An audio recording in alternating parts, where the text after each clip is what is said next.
jula.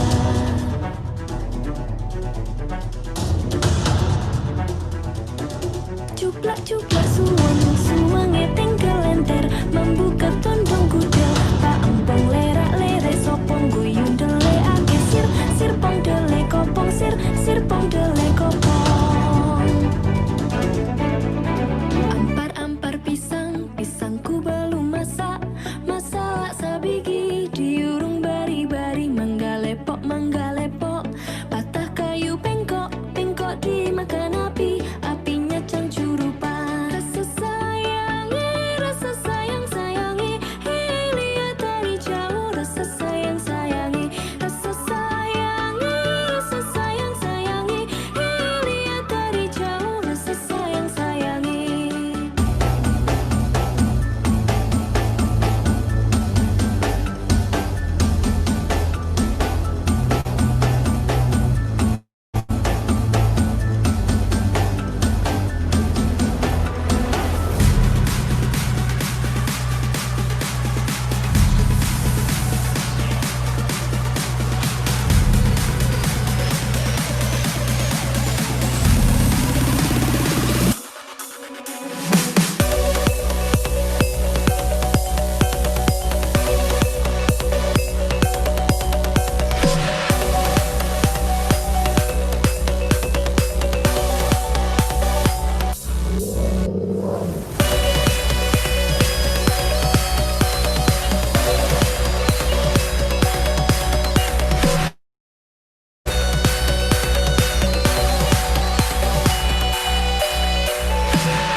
Honke riro, honke jome riro, honke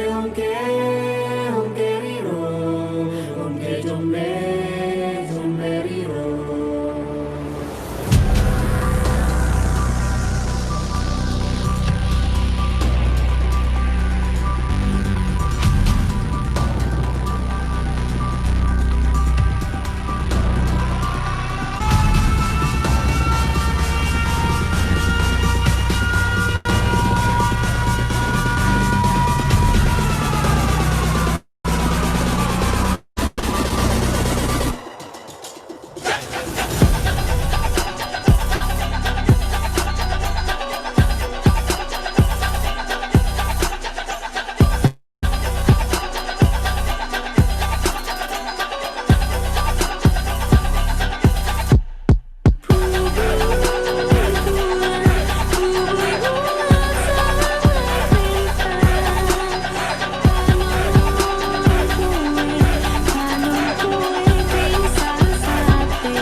Untuk Indonesia semoga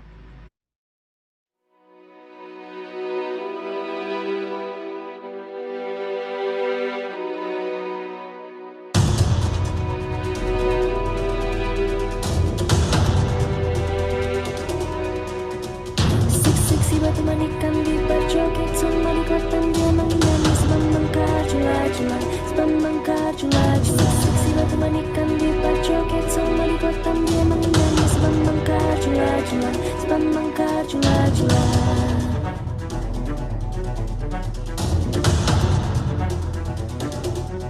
Cuplak suwange tinggal lenter membuka tondong kudel pak empong lerak lere sopong guyun dele ake sir pong dele kopong sir pong dele kopong ampar pisang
Mohon maaf, MC sepertinya masih di mute.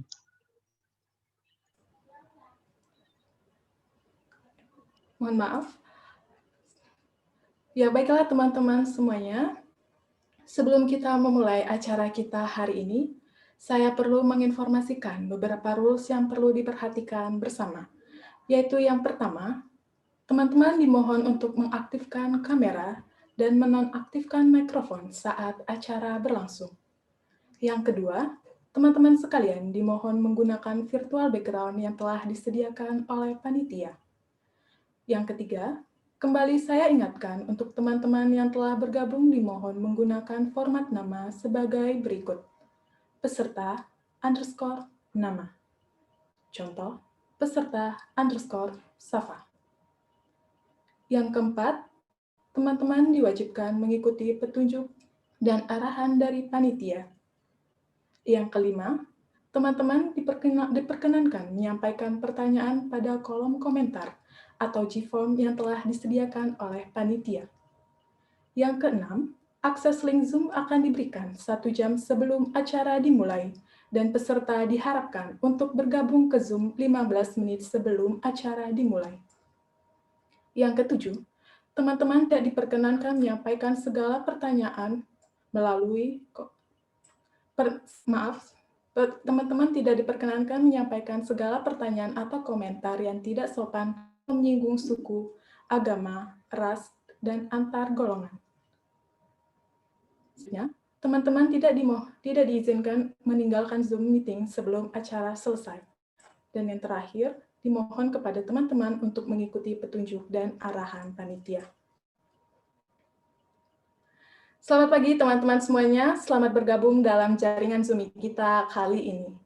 Selamat datang untuk teman-teman yang bergabung dalam webinar kita hari ini yang bertema Bincang-Bincang Pajak 2021 bersama dengan para narasumber-narasumber andalan kita yang berkompeten di bidangnya.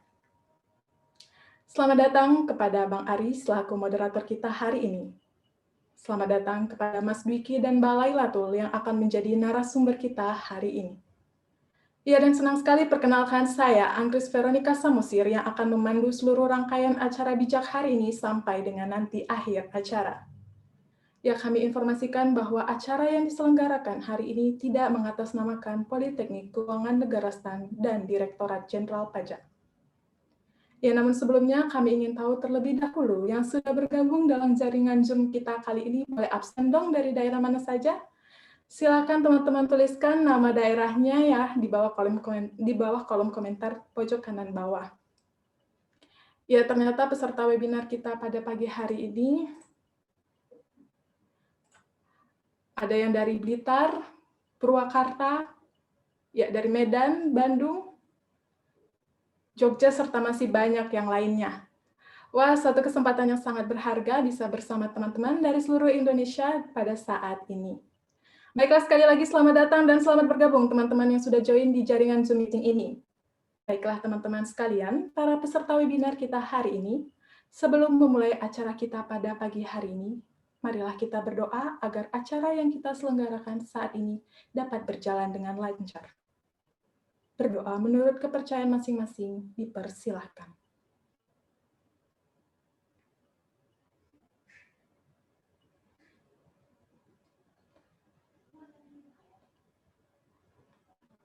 Berdoa dicukupkan. Ya teman-teman dan hadir webinar yang saya hormati, selama beberapa jam ke depan kita akan disuguhkan oleh beberapa segmen acara, di antaranya menyanyikan Indonesia Raya, dilanjutkan dengan pengenalan dan pembacaan CV moderator, dilanjutkan dengan pembukaan oleh moderator. Selanjutnya, pembahasan CV narasumber dan dilanjutkan dengan pemaparan materi dari narasumber. Selanjutnya memasuki sesi tanya-jawab, lalu dilanjutkan dengan penutupan oleh moderator. Selanjutnya mini kuis, dan terakhir sesi foto bersama. Baiklah teman-teman sekalian, selain kita mendapatkan ilmu yang luar biasa dari pemateri kita yang sudah bergabung dalam jaringan Zoom Meeting ini, kita juga akan bagi-bagikan door prize dengan cara mudah sekali di akhir acara nanti. Kita akan mengajak teman-teman untuk mengikuti mini quiz yang diselenggarakan oleh panitia. Ya, yang pasti mini quiz anti ribet, anti mikir ya teman-teman, jadi don't worry dan tetap santai. Di akhir acara kita umumkan 3 orang pemenang beruntung yang berhasil menjawab mini quiz dengan benar. Ya, para hadirin peserta webinar, untuk memulai acara kita hari ini, marilah kita bersama-sama menyanyikan lagu kebangsaan Indonesia Raya. Hadirin dimohon untuk memposisikan diri dengan hikmat.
Ya, baiklah teman-teman peserta hadirin sekalian.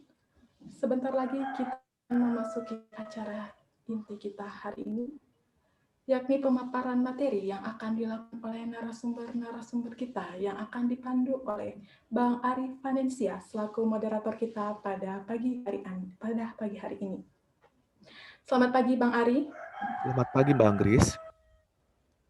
Ya, baiklah, sebelumnya izinkan saya memperkenalkan moderator kita pada hari ini, yaitu Bang Ari Vanensia. Bang Ari sebelumnya bekerja di KPP Tinggi dari tahun 2016 sampai dengan 2018. Lalu kemudian pernah bekerja juga di Kanwil DJP Sumatera Barat dan Jambi di tahun 2018 sampai dengan 2019.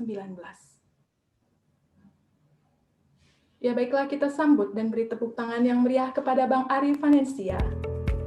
Kepada Bang Ari kami persilahkan. Terima kasih kepada Mbak Anggris.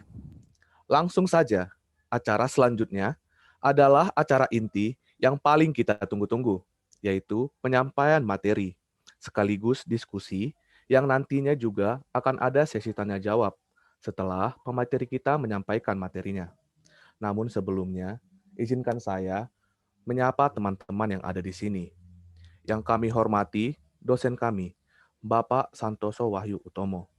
Yang kami hormati, pemateri kami, Mas Dwiki, dan Mbak Lailatul, serta teman-teman peserta webinar bijak yang kami sayangi. Sebelum kita memasuki penyampaian materi, saya akan menyampaikan ketentuan diskusi kita hari ini. Yang pertama, bagi peserta ingin bertanya, kami akan membuka 2 sesi tanya jawab. Untuk tiap sesi tanya jawab akan diisi 3 pertanyaan. Peserta diperkenankan bertanya via chat room diskusi kita. Baiklah, saya akan memperkenalkan pemateri hari ini. Yang pertama, Mas Dwiki Fajar Ramadan. Lahir di Subang pada tanggal 16 Februari tahun 1995. Sebelumnya, bekerja di KPP Pratama Serpong pada tahun 2015 sampai dengan 2017. Kemudian di Kanwil DJP Banten pada tahun 2017 sampai dengan 2019. Kita sapa pemateri pertama kita. Halo Mas Dwiki. Halo, Ri. Halo juga semuanya. Kabar Mas Dwiki? Alhamdulillah, baik. Sehat-sehat. Baiklah. Selanjutnya, pemateri kedua kita, Mbak Lailatul Rahma. Lahir di Malang pada tanggal 9 Oktober tahun 1999. Sebelumnya, bekerja di KPP Pratama Batu pada tahun 2019. Halo Mbak Lila. Ya, halo Mas Ari. Apa kabar Mbak Lila? Alhamdulillah sehat. Baiklah. Tanpa berlama-lama lagi, selanjutnya kita akan mendengarkan materi webinar yang akan disampaikan oleh pemateri pertama kita. Kepada Mas Dwiki, kami persilahkan. Ya, bismillahirrahmanirrahim. Terima kasih Bang Ari atas kesempatannya. Baik, halo. Selamat pagi teman-teman semua. Gimana kabarnya hari ini? Semoga pada sehat semua ya. Dan juga tetap mematuhi protokol kesehatan karena kita tahu si COVID ini masih belum juga nyah gitu ya dari muka bumi ini. Jadi tetap stay safe, stay at home juga. Oke. Sebelumnya saya juga ingin memanggil para peserta mungkin dengan sebutan teman-teman saja ya, agar kita lebih akrab dan juga kan sama-sama milenial gitu. Jadi kan makin bro gitu. Nah, terima kasih. Kemudian juga saya juga ingin mengucapkan terima kasih sebelumnya kepada teman-teman semua yang telah meluangkan waktunya untuk dapat menghadiri webinar ini. Padahal harusnya Sabtu pagi ini mungkin teman-teman di rumah bisa berkumpul dengan keluarga atau mungkin bahan Netflix atau enggak main Mobile Legends, tapi teman-teman lebih memilih untuk meluangkan waktunya untuk bergabung dalam webinar ini. Dan semoga nanti setelah acara webinar ini berakhir, teman-teman bisa mendapatkan ilmu yang lebih bermanfaat lagi untuk diri teman-teman maupun lingkungan teman-teman. Jadi nanti pada saat setelah webinar ini selesai, mungkin teman-teman bisa menyampaikan ilmunya ke ayah atau mungkin ke si doi, ke pacar, mungkin nanti biar nanti waktu pacaran tuh teman-teman bisa, Beb, aku tahu loh NPWP itu apa, Widi, atau enggak, Beb, kewajiban perpajakannya itu seperti harusnya, kan makin elegan kan nanti waktu pacaran gitu. Baik, tanpa terpanjang lebar lagi, saya akan langsung memulai materinya. Dimohon sebentar, saya akan men-share PowerPoint-nya.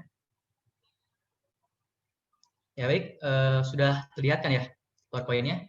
Oh ya, dimohon pada moderator untuk dapat mengingatkan saya kalau misalkan nanti saya offset waktunya ya. Soalnya kalau misalnya udah ngobrol gini suka keasikan gitu. Suka nggak tahu waktu. Siap. Terima kasih. Baik teman-teman, hari ini kita akan membahas materi sebentar.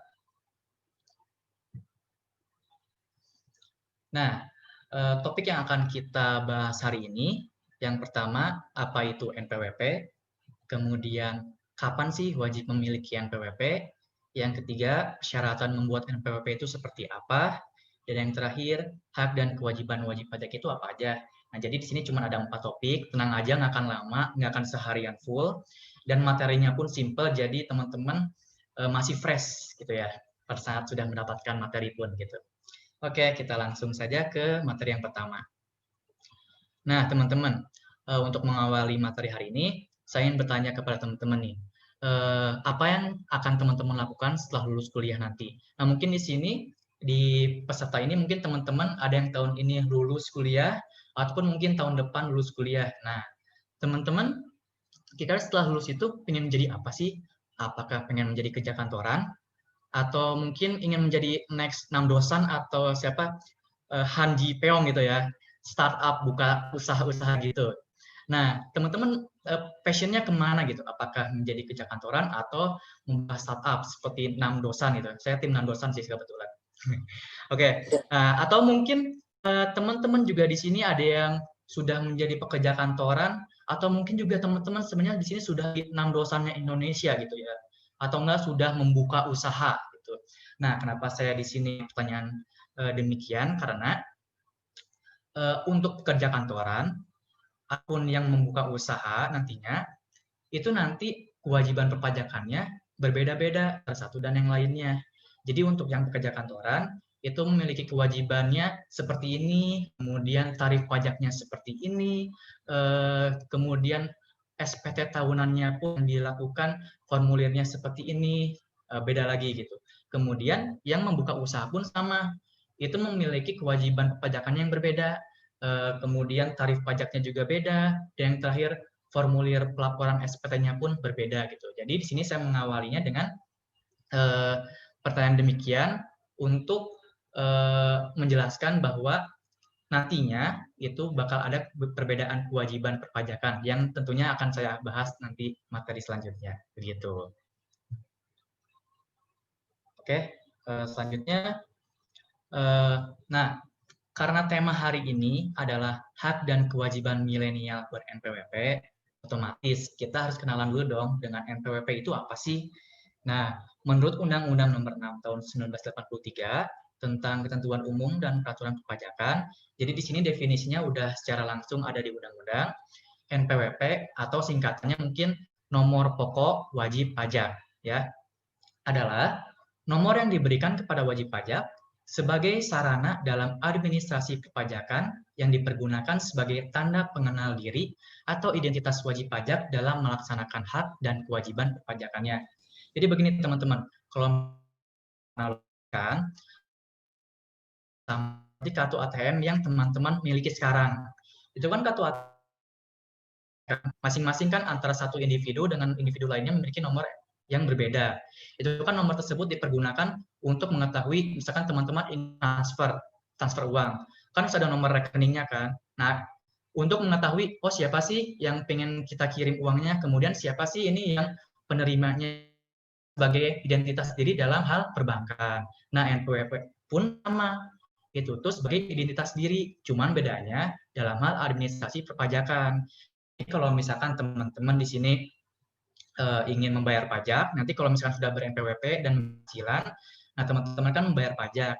Nah, nanti teman-teman itu mengisi NPWP itu diperlukan agar kita itu mengetahui, maksudnya itu pegawai Direktorat Jenderal Pajak mengetahui bahwa oh ternyata si A loh yang bayar pajak dengan NPWP seperti ini. Kemudian juga kalau misalnya teman-teman ingin melaporkan SPT tahunan, nanti ya Maret terakhirnya untuk orang pribadi, itu juga sama memasukkan nomor NPWP sebagai identitas diri bahwa oh ternyata si A loh yang sudah melaporkan SPT tahunan gitu. Jadi bisa disimpulkan NPWP itu singkatnya adalah identitas diri, nomor identitas diri untuk administrasi perpajakan untuk melaksanakan hak dan kewajiban dalam bidang perpajakannya. Seperti itu. Nah, selanjutnya NPWP juga bukan untuk mendapatkan pekerjaan, mendapatkan utang atau ini kredit ya mungkin ya, kredit, KPR atau leasing, atau juga mendaftar kuliah. Jadi begini teman-teman, saya kebetulan sudah bekerja di DJP itu kurang lebih selama 6 tahun. Idealnya, ini kita ngomong ideal berdasarkan peraturan, untuk yang orang, maksudnya teman-teman, kalau misalkan mau bikin NPWP, atau enggak teman-teman yang diwajibkan untuk memiliki NPWP, itu kalau misalkan teman-teman sudah memenuhi persyaratan yang sudah diatur dalam undang-undang. Gitu. Jadi kalau misalnya nanti dibahas kita materi selanjutnya. Jadi kalau misalnya teman-teman sudah memenuhi 2 kriteria itu, teman-teman berarti sudah wajib untuk mendaftarkan NPWP. Nah, tapi kenyataannya di lapangan masih banyak sih saya menemukan bahwa banyak orang gitu pengen mendapatkan NPWP itu untuk dalam hal mencari pekerjaan, biasanya si pelamar pekerja itu biasanya diwajibkan oleh si perusahaan itu untuk mendaftarkan dulu NPWP-nya gitu. Padahal dia belum berpenghasilan. Kemudian juga kalau misalkan kita mau mengajukan kredit, leasing, KPR, itu juga oleh bank itu diwajibkan untuk harus ada NPWP-nya dulu. Kemudian juga sama mendaftarkan kuliah pun biasanya suka ada yang diwajibkan untuk memiliki NPWP. Nah, dalam kasus ini sebenarnya kita pun karena sudah jauh datang dari daerah mana, kemudian ke kantor pajak, jadi ya kita pun mau nggak mau ya tetap memproses NPWP itu, kita tetap kasih NPWP-nya. Cuman yang perlu saya tekankan, teman-teman emang bisa mendapatkan NPWP meskipun belum memenuhi persyaratan yang tadi sudah saya sampaikan. Tapi yang ingin saya tekankan, pada saat teman-teman sudah berarti teman-teman sudah melekat kewajiban perpajakannya. Jadi mau nggak mau teman-teman ya melaksanakan kewajiban perpajakan itu. Gitu. Jadi kalau misalkan nanti ada petugas yang menegur, kok ini kamu nggak bayar pajak, kok ini kamu nggak lapor SPT, padahal punya NPWP. Nah nanti teman-teman jangan mengelak, oh saya nggak tahu. Nah itu nggak boleh seperti itu karena kita di sini sebagai pegawai pajak, kalau misalkan punya NPWP, berarti beranggapannya bahwa dia sudah memiliki kewajiban dalam bidang perpajakan, meskipun nanti oleh kami pun bakal diberikan edukasi lebih lanjut kepada wajib pajaknya tentang kewajiban seperti itu. Gitu. Jadi tekankan sekali lagi, NPWP itu bukan untuk syarat untuk mendapatkan pekerjaan, kemudian mendapatkan utang, KPR atau leasing, dan terakhir mendaftar kuliah ya. Gitu. Nah, kemudian kapan sih orang pribadi wajib memiliki NPWP? Di undang-undang sendiri itu kalau misalkan orang pribadi tersebut sudah memenuhi dua persyaratan. Yang pertama persyaratan subjektif dan yang kedua persyaratan objektif. Nah, kalau apa sih persyaratan subjektif itu? Persyaratan subjektif itu sih simpelnya ya, bahasa simpelnya orang pribadi yang tinggal di Indonesia lebih dari 183 hari. Nah, berarti kan di sini teman-teman sendiri kan emang sudah dilahirkan di Indonesia, itu udah borojol di Indonesia gitu kan. Berarti kan ya sudah menjadi ya ingin tinggal di sini gitu, ingin tinggal di otomatis lebih dari 183 hari. Nah, berarti persyaratan subjektif sendiri sebenarnya teman sendiri itu sudah memenuhi persyaratan subjektif. Selain itu juga kalau misalkan mau bikin NPWP itu ada daftar, ada minimal batas umurnya, kalau nggak salah itu 17 tahun. Kalau misalnya 17 tahun itu boleh daftar NPWP seperti itu. Nah, kemudian yang kedua juga harus memenuhi persyaratan objektif. Apa sih persyaratan objektif itu? Nah, objektif itu adalah ketika teman-teman sudah mendapatkan objek dari pajaknya itu. Apa sih objek pajak itu? Ya berupa penghasilan. Penghasilannya apa? Ya dalam bentuk dan nama apapun. Gitu. Misalkan teman-teman penghasilannya dari gaji. Nah, berarti gaji itu nanti teman-teman bayarkan pajaknya. Kemudian penghasilan juga dari misalkan teman-teman membuka usaha jual beli. Nah, itu juga sama. Intinya selama teman-teman mendapatkan penghasilan, itu berarti teman-teman sudah mendapatkan objek pajak, yang dimana objek pajak itu harus dibayarkan. Seperti itu. Nah, kalau misalkan teman-teman di sini sudah memenuhi dua persyaratan, yaitu persyaratan subjektif dan juga persyaratan objektif, ini maka teman-teman sudah sangat wajib, hukumnya wajib banget untuk memiliki NPWP dan segera mendaftarkan diri NPWP ke KPP terdekat sesuai dengan alamat KTP-nya masing-masing, seperti itu. Nah, kemudian, di sini untuk syarat membuat NPWP bagi orang pribadi. Nah, saya tadi di awal sudah menjelaskan bahwa untuk orang pribadi, klasifikasi usaha nanti itu ada dibagi dua. Ada yang menjalankan usaha atau pekerjaan bebas, dan juga ada yang tidak menjalankan usaha atau pekerjaan bebas. Nah, apa sih yang dimaksud tidak menjalankan usaha atau pekerjaan bebas? Ya seperti karyawan, seperti PNS, Polri, TNI, seperti itu. Jadi ada terikat gitu, ada keterikatan kepada pemberi kerjanya gitu, kepada perusahaannya. Nah, ini untuk syarat bagi karyawan kita memperpendek aja istilahnya biar gampang ya. Untuk karyawan sendiri itu syaratnya cukup untuk bagian WNI cukup fotokopi KTP. Ini teman-teman semua dari Indonesia semua kan ya? Nggak ada yang dari Zimbabwe, nggak ada kan? Ya kan Indonesia semua. Nah, jadi cukup yang nomor 1 aja. Jadi cukup fotokopi KTP saja. Tapi juga nanti teman-teman juga selain fotokopi KTP, mengisi formulir permohonan NPWP juga, itu nanti tersedia kok di kantor pajak, atau enggak nanti bisa lewat online. Nanti kita akan bahas setelah materi ini. Kemudian juga, nah kalau misalkan teman-teman ini berprofesi sebagai wira swasta atau menjalankan usaha atau pekerjaan bebas itu pekerjaan yang dilakukan oleh orang yang memiliki keahlian tertentu. Keahlian tertentu itu misalkan seperti akuntan, notaris, dokter, pengacara, dan yang lainnya. Nah, itu untuk persyaratannya bisa dilihat. Yang pertama dokumen identitas diri, yang kedua dokumen yang menunjukkan tempat dan kegiatan usaha.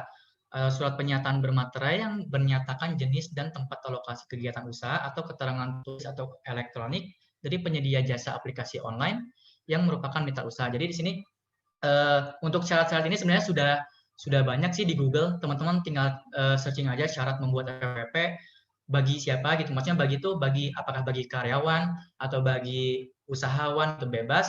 Nanti situ langsung ada kok, langsung muncul persyaratan-persyaratannya lengkap seperti itu. Nah, kemudian yang perlu dilakukan sudah memenuhi persyaratan tadi yang sudah dijelaskan, ataupun teman-teman yang emang terpaksa membutuhkan NPWP, ya bisa yang pertama caranya datang ke KPP atau KP2KP. Ini KPP itu singkatan dari Kantor Pelayanan Pajak ya. Atau ini KP2KP itu singkatan dari Kantor Pelayanan, Penyuluhan, dan Konsultasi Perpajakan. Yang wilayah kerjanya meliputi tempat tinggal wajib pajak sesuai KTP. Jadi untuk pilihan pertama, teman-teman kalau misalkan ingin mendaftarkan NPWP, itu bisa langsung datang ke KPP terdekat sesuai dengan alamat di KTP-nya. Misalkan di KTP-nya alamat Kecamatan Subang. Nah, kita tinggal cari nih Subang kira-kira KPP-nya atau kantor pajaknya di mana ya? Oh, ternyata KPP Pertama Subang. Nah, berarti teman-teman tinggal datang aja langsung ke KPP Pertama Subang, langsung ngisi formulir pendaftarannya, kemudian juga jangan lupa persyaratannya yaitu KTP, fotokopi KTP, tinggal kasih deh, maka langsung diterima permohonan itu kalau misalnya udah lengkap. Jadi yang pertama itu teman-teman bisa langsung datang ke KPP atau KP2KP. Lanjut yang berikutnya, kalau misalkan teman-teman malas antri nih, aduh telan jauh banget deh KPP, malas banget, mana hujan, becek, gak ada ojek gitu ya. Jadi teman-teman bisa langsung daftar aja di rumah sambil rebahan, asal ada koneksi internet dan kuotanya, jangan lupa ya harus tercukupi. Teman-teman bisa langsung akses di ireg.pajak.go.id. Jadi teman-teman di sini bisa daftar online juga, asalkan teman-teman ada persyaratannya itu lengkap, yaitu KTP tadi. Kalau untuk yang karyawan, tapi kalau yang untuk usaha tadi dilihat lagi persyaratannya seperti apa dan dimohon untuk memenuhi persyaratan tersebut seperti itu. Nah, nanti untuk IREG ini nanti akan dijelaskan oleh teman saya Lila tentang tata cara pendaftaran PP secara IREG. Jadi jangan sampai meninggalkan Zoom lebih dahulu ya. Nah, kemudian cara yang terakhir yaitu ketiga yaitu dengan mobile tax unit atau pojok pajak. Ini tuh kayak apa ya? Kayak SIM keliling gitulah. Kan teman-teman mungkin melihat ya, ada yang mobil polisi ya, SIM keliling itu pakai mobil mini elf gitu kan. Cuman kalau untuk Direktorat Jenderal Pajak mungkin baru beberapa wilayah saja baru mengakomodir ada mobile tax unit atau pojok pajak ini seperti itu. Jadi teman-teman kalau misalkan mau daftar NPWP, tinggal pilih ketiga tempat yang sudah saya jelaskan barusan seperti itu. Nah, selanjutnya, dari tadi wajib pajak itu apa aja sih? Wajib pajak itu apa sih sebenarnya? Apakah teman-teman sekarang itu sudah bisa disebut wajib pajak belum ya? Gitu. Nah, kita lihat di definisinya ya. Sama, ini definisinya sesuai dengan ketentuan Undang-Undang Nomor 6 Tahun 1983 tentang KUP. Di sini menyebutkan bahwa wajib pajak adalah orang pribadi atau badan meliputi pembayar pajak, pemotong pajak, pemungut pajak yang mempunyai hak dan kewajiban perpajakan sesuai dengan ketentuan peraturan perundang-undangan perpajakan. Nah, kita bedah ya satu-satu ya. Definisinya apakah sudah melekat di teman-teman atau belum gitu, untuk bisa dikategorikan sebagai wajib pajak.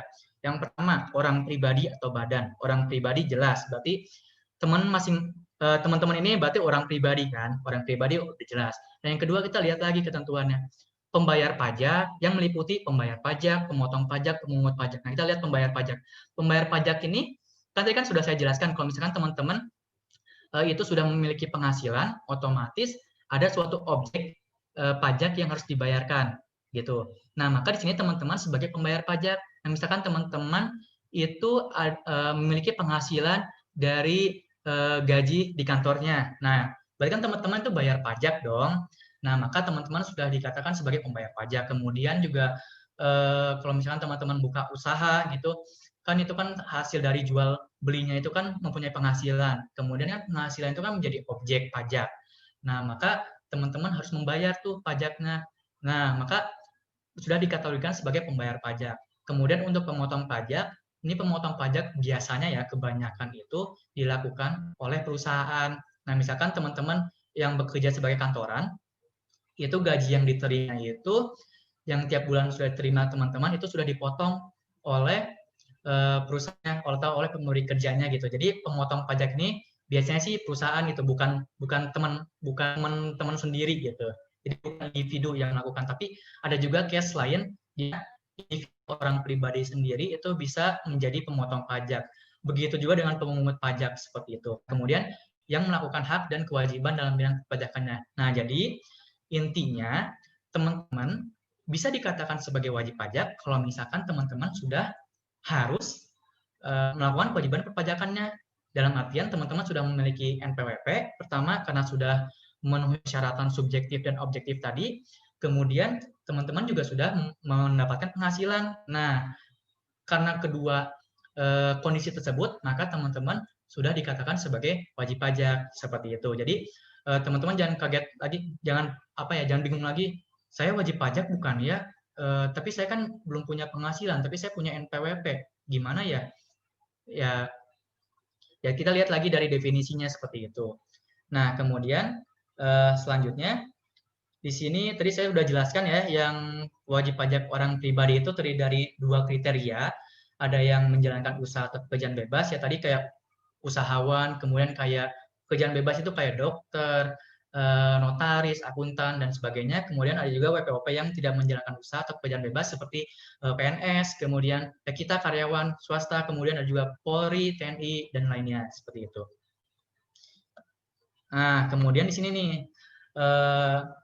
hal yang penting lainnya yang saya ingin jelaskan kepada teman-teman semua, kewajiban wajib pajak orang pribadi. Nah, kita bisa lihat di sini. Jadi yang pertama daftar. Tadi yang sudah saya jelaskan, kalau misalkan teman-teman sudah memenuhi persyaratan subjektif ataupun objektif, teman-teman berkewajiban untuk mendaftarkan NPWP-nya sendiri. Jadi begini teman-teman, dalam sistem perpajakan kita, itu menganut sistem namanya self-assessment. Self-assessment itu intinya sih gampangnya, jadi pemerintah, dalam hal ini Direktorat Jenderal Pajak, itu menyerahkan atau mempercayakan seluruh kewajiban perpajakan dari masing-masing individunya kepada teman-teman. Jadi intinya Direktorat Jenderal Pajak ini percaya kepada teman-teman untuk melakukan kewajiban perpajakannya masing-masing. Jadi kita nggak satu-satu gitu istilahnya. Jadi teman-teman kalau misalnya emang sudah merasa, oh saya sudah memenuhi kewajiban tadi persyaratan subjektif dan objektif, saya daftar NPWP seperti itu. Jadi nggak usah diingetin sama kita, sama pegawai Direktorat Jenderal Pajak gitu. Jadi teman-teman sudah punya inisiatif sendiri untuk melakukan kewajiban perpajakannya. Nah, yang pertama itu daftar, tadi sudah dijelaskan, daftar NPWP. Kemudian yang kedua, hitung pajak. Nah, ini kalau untuk hitung pajak, biasanya kalau misalkan untuk karyawan, untuk penghitungan pajak sih biasanya itu sudah dilakukan oleh bendahara dari kantornya masing-masing ya. Jadi teman-teman nggak perlu lagi repot-repot, aduh saya pajaknya berapa ya, aduh tarifnya berapa ya, aduh rumusnya gimana lagi. Nah itu nggak perlu sih, karena biasanya bendahara sendiri itu sudah dikasih edukasi oleh Direktorat Jenderal Pajaknya sendiri, atau enggak bendahara juga sudah mencari tahu lewat YouTube atau apa gitu tentang pemotongan pajak kepada karyawannya gitu. Jadi untuk penghitungan pajak biasanya kalau untuk karyawan sih nggak melakukan ya. Nah, tapi kalau misalkan untuk freelance gitu kayak apa ya, yang usahawan seperti itu, nah itu hitung pajaknya sendiri. Jadi nggak dihitungin sama pegawai pajak gitu. Jadi hitung pajaknya sendiri. Kalau misalkan usahawan gitu, misalkan dia profesinya jual beli barang gitu, jual barang. Nah itu kalau misalkan omsetnya dalam 1 tahun tidak melebihi 4,8 miliar, itu nanti teman-teman bisa pakai tarif 1% namanya. Jadi tinggal 1% aja dikalikan dengan penghasilan per bulannya berapa. Nah itulah pajak yang harus dibayar gitu. Kemudian juga kalau misalkan freelance juga ada penghitungannya sendiri gitu. Jadi nanti kita lihat saya ini termasuknya apakah karyawan atau yang tadi pekerjaan bebas ataupun usahawan gitu. Soalnya nanti hitung pajaknya beda-beda seperti itu. Nah, setelah kita menghitung pajak, kemudian kita langsung dong mengetahui, oh ternyata pajak saya segini ya bayarnya. Nah, kemudian pajak yang sudah kita hitung dan dapatkan hasilnya, kemudian kita bayar deh. Bayarnya bukan kantor pajak ya. Ini bayarnya tuh bukan teman-teman bawa uang, segepok misalkan teman-teman nih, misalkan bayar pajaknya, amin ya, amin. Semoga teman-teman, misalkan yang di sini teman-teman pajaknya 1 miliar, berarti kan penghasilannya berapa triliun gitu kan. Nah, misalkan teman-teman bawa nih 1 miliar itu ke kantor pajak, nah bukan kayak gitu, bayar pajak itu dilakukan melalui transfer gitu, ke transfer bank, tapi ini rekening negara seperti itu. Jadi bayar pajak itu bukan di kantor pajak ya, tapi di bank atau nggak di kantor pos juga bisa, atau nggak di yang lembaga yang sudah ditunjuk oleh Kementerian Keuangan seperti itu. Jadi nanti pas sudah teman-teman hitung pajaknya sudah dapat nih, kemudian teman-teman tinggal bayar si pajaknya itu tanpa harus menunggu instruksi dari kita, dari pegawai pajak itu. Langsung aja bayar sebelum jatuh tempo waktu pembayarannya. Nah, kemudian untuk bayar pajaknya sendiri, untuk yang orang pribadi, maksudnya orang pribadi karyawan, itu sama biasanya sudah dibayarkan pajaknya oleh bendaharanya sendiri. Jadi kalau untuk yang orang pribadi yang sebagai karyawan, itu biasanya untuk yang kewajiban dalam hal hitung sama bayar, itu biasanya nggak dilakukan oleh masing-masing. Jadi itu sudah dilakukan oleh pemberi kerjanya masing-masing. Nah, kecuali kalau misalkan yang selain karyawan tadi, nah itu hitung pajak dan bayar pajaknya itu oleh masing-masing gitu dibayarnya. Nah, setelah itu yang terakhir tinggal lapor SPT. SPT ini singkatan dari surat pemberitahuan.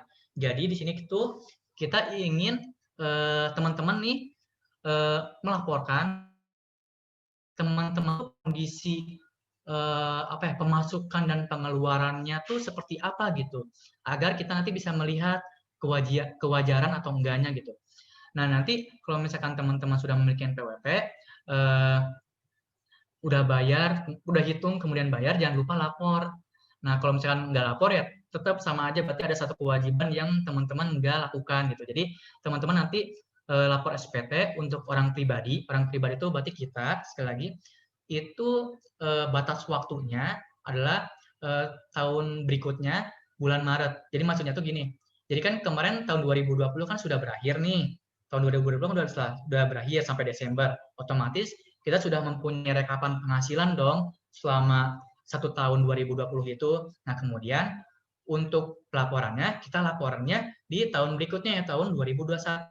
Nah, itu batas waktu pelaporannya yaitu untuk orang pribadi tanggal 31 Maret tahun berikutnya. Berarti kalau untuk tahun kemarin itu batas waktunya tahun sekarang nih, 2021 Maret, 31 Maret 2021. Jadi kalau misalnya teman-teman nggak lapor nanti ada denda ya.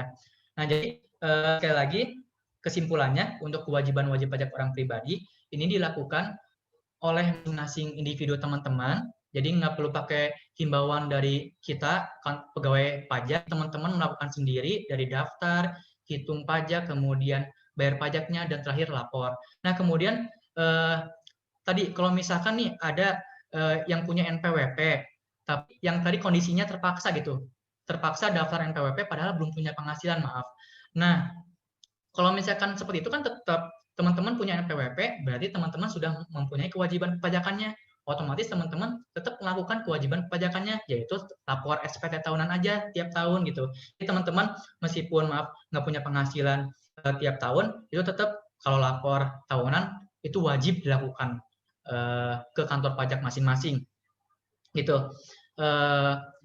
Kemudian nanti pengisiannya juga nihil aja ininya penghasilannya nihil ya pokoknya dilaporkan aja intinya seperti itu.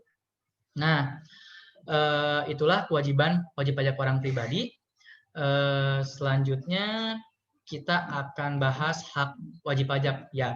Tadi kita selama beberapa slide ini seperti menuntut kewajiban seperti kayak loh kok wajib pajak tuh seperti ini ya, kok punya NPWP itu kan kok jadi NPWP itu punya NPWP itu berat banget ya kewajibannya.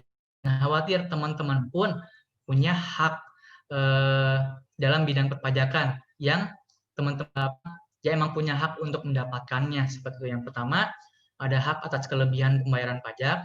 Misalkan maksudnya tuh teman-teman di sini tiap bulan misalkan aduh bayar pajak saya berapa nih, saya juga nggak tahu tarifnya, udah saya bayar aja deh, misalkan lebihin gitu, lebihin. Nah nanti tuh pas di akhir tahun kan kita ada penghitungan ulang. Nah ternyata pada saat penghitungan ulang, ternyata pajak yang dibayar teman-teman itu karena saking rajinnya gitu ya, dan berkontribusi banget buat negara gitu, jadi makin lebih yang harusnya terutangnya cuma misalkan 2 juta, teman-teman bayarnya 10 juta, widih keren kan? Nah, berarti kan otomatis ada kelebihan pembayaran pajak 8 juta. Nah, 8 juta itu menjadi milik teman-teman kok atas kelebihannya. Jadi kita nggak langsung mengambil, iya ada 8 juta nih kelebihan, kita ambil buat pajak. Nah, nggak kayak gitu. Kenapa ya? Dari tadi kan untuk bayar pajaknya sendiri itu langsung ke rekening masing-masing pegawai pajak gitu. Jadi kita sendiri nggak bisa langsung ngambil kelebihan pembayaran pajak dari teman-teman yang sudah bayar gitu. Jadi yang pertama haknya itu atas kelebihan pembayaran pajak, yang kedua juga hak dalam hal wajib pajak dilakukan pemeriksaan. Jadi kalau misalkan punya hak buat buat minta kita pegawai untuk memperlihatkan identitas kita gitu, apakah benar nggak sih dari pegawai pajak gitu, jangan-jangan abal-abal gitu. Nanti teman-teman punya hak seperti itu. Kemudian hak untuk mengajukan keberatan, banding dan peninjauan kembali. Ini sih biasanya kasusnya kalau misalnya orang pribadi sih jarang biasanya, karena orang pribadi itu biasanya emang teratur gitu bayar pajaknya, emang rajin. Biasanya sih ini kayak perusahaan-perusahaan itu sih yang misalkan untuk mengajukan keberatan itu, tapi teman-teman pun di sini orang pribadi tetap mempunyai hak untuk mengajukan keberatan, banding dan peninjauan kembali. Ini biasanya kalau misalkan teman-teman itu misalkan teman-teman sudah menghitung pajak ya, kemudian teman-teman sudah sesuai dengan kondisi yang sebenarnya, penghasilannya emang diterima 2 juta, pajaknya misalkan 10.000, kemudian teman-teman bayar tuh 10.000. Nah kemudian oleh kami nih dari Direktorat Jenderal Pajak menerbitkan misalkan STP itu surat tagihan pajak, ataupun intinya kita menerbitkan suatu surat tagihan pajak seperti itu, bahwa pajaknya nggak kayak gini harusnya, kamu salah nih bayar pajak. Nah selama teman-teman emang merasa benar bahwa pajak yang dibayarkan itu sudah sesuai dengan kondisi real yang sebenarnya, teman-teman tapi mendapatkan tagihan pajak seperti itu yang tiba-tiba tagihan pajaknya, ya teman-teman bisa mengajukan keberatan, banding dan peninjauan kembali gitu Direktorat Jenderal Pajak seperti itu. Kemudian ada juga hak-hak wajib pajak lainnya, kemudian hak kerahasiaan. Nah, jadi maksudnya hak kerahasiaan ini teman-teman kan sudah mendaftarkan NPWP, otomatis kan teman-teman di sini sudah ada data masing-masing individu kan yang sudah kita miliki gitu, dari mulai penghasilan, mulai pajaknya sendiri berapa yang dibayarkan. Nah itu teman-teman nggak usah khawatir, atas data tersebut kita jamin Direktorat Jenderal Pajak sendiri pun mempunyai kode etik bahwa kita sebagai pegawai itu diwajibkan, kita punya kewajiban untuk menjaga data diri dari teman-teman. Jadi teman-teman nggak usah khawatir akan penghasilannya tersebar atau pajaknya tersebar dan yang lainnya. Jadi sini teman-teman punya hak kerahasiaan. Kemudian hak untuk pengangsuran dan atau penundaan pembayaran. Jadi kalau misalkan teman-teman misalkan pembayaran pajaknya gede banget, itu sedangkan kondisi keuangannya mungkin tidak sedang memadai, teman-teman bisa mengajukan pengangsuran gitu. Saya pengen nyicil, boleh nggak? Soalnya saya emang usaha saya lagi jelek banget nih. Saya tapi pengen bayar pajak gitu, cuman nggak cukup uangnya, boleh nggak ngangsur? Nah, itu teman-teman bisa punya hak juga seperti itu. Kemudian juga selanjutnya hak untuk penundaan pelaporan SPT tahunan. Ini biasanya sih badan ya, untuk perusahaan-perusahaan sih, tapi kalau orang pribadi biasanya jarang untuk menggunakan hak ini. Kemudian hak untuk pengurangan PPh pasal 25, hak untuk pengurangan PBB. PBB ini pajak bumi dan bangunan, tapi khusus untuk sektor hutan, kemudian P3 ya. Jadi bukan pajak bumi bangunan kayak rumah kayak gitu, bukan, tapi khususnya PBB P3. Seperti itu. Dan terakhir hak untuk pembebasan pajak. Selanjutnya hak untuk mendapatkan pajak ditanggung pemerintah. Dan terakhir hak untuk mendapatkan insentif pajak. Nah, jadi seperti itu teman-teman penjelasan yang saya bisa berikan. Intinya NPWP ini sifatnya itu wajib kalau misalkan teman-teman sudah memenuhi 2 persyaratan tadi. Kalau misalkan belum memenuhi 2 persyaratan, ya berarti teman-teman nggak diwajibkan untuk memiliki NPWP. Boleh sih kalau misalkan terpaksa ya, tapi jangan lupa juga kewajibannya seperti yang tadi saya sudah jelaskan. Nah, teman-teman juga kalau misalkan sudah merupakan wajib pajak dan sudah memiliki NPWP, jangan lupa juga untuk melakukan kewajiban perpajakan yang sudah saya tadi jelaskan. Kemudian selain kewajiban, teman-teman juga jangan khawatir mempunyai hak pada masing-masing individu yang emang kita harus berikan sebagai pegawai Direktorat Jenderal Pajak seperti itu. Mungkin seperti itu, Bang Ari, penjelasan saya hari ini. Saya kembalikan lagi kepada Bang Ari selaku moderator. Terima kasih. Baiklah, terima kasih kepada Mas Dwiki. Teman-teman, kita telah mendengarkan materi mengenai hak dan kewajiban kita di dunia perpajakan yang telah disampaikan oleh Mas Dwiki. Baiklah teman-teman, sebelum kita lanjutkan, kembali kami ingatkan, bagi teman-teman yang sudah memiliki pertanyaan, silahkan bertanya melalui via chat. Selanjutnya teman-teman, mari kita mendengarkan materi mengenai pendaftaran NPWP secara online yang akan disampaikan oleh Mbak Lila. Kepada Mbak Lila, kami persilahkan. Baik, terima kasih Mas Ari selaku moderator. Saya izin share screen PowerPoint-nya dulu ya.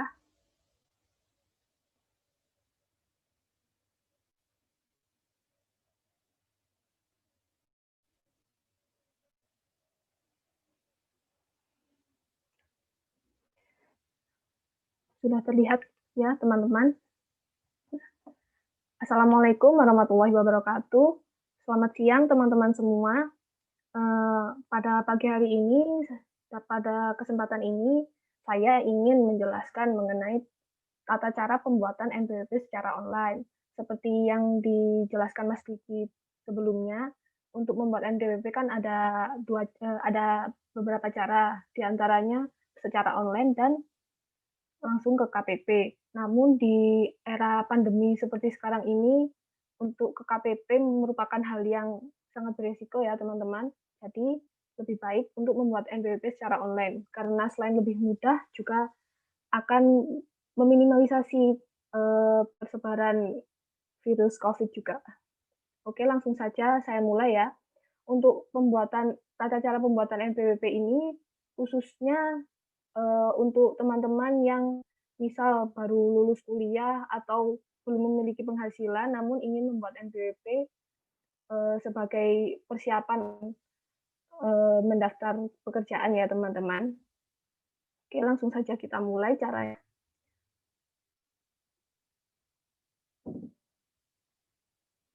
Yang pertama tentu saja buka browser ya. Untuk browsernya bisa apa saja, Google, Mozilla, atau apapun.